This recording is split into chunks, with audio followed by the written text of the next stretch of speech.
फरी चल अशोक पंडा घर देखिक आसो तो एथर भिन्नता चमकता कौन रत थर तुलना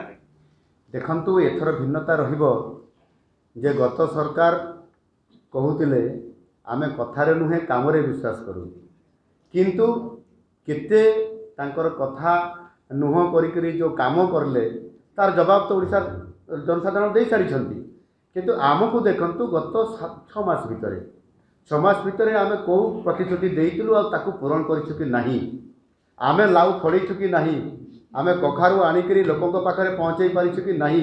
ये तार वास्तवता जो कि कृषक मानकर पाई कथा कहंतु बा महिला सशक्तिकरण कथा कहंतु बा आमे इन्वेस्टमेंट करिया पाई कथा भी कहंतु जहाँकि मुझे एबे आपण मान पाखरे रखिली जे एठी आमे सिंगल विंडो सिस्टम माध्यम एबे अनुमोदन करी आमे एठी स्वतंत्रता देइछु एवं से इन्वेस्टमेंट प्रक्रियाकरण आरंभ होईछि ये कथा सत्य कि नुह ये सरकारी खाली थिबा पदवी गोटे कथा देखो जो सरकार को जदि आमे म्यान पावर बल जदि सरकार ठीक भाव में गुड गवर्नेंस चलई परिबा ताहले मध्य हमको म्यान पावर दरकार गत सरकार खाली थिबा पदवी सेमिति रखी दउथिले एवं सरप्लस बजेट करुथिले आज आमे ये पर्यंत आमे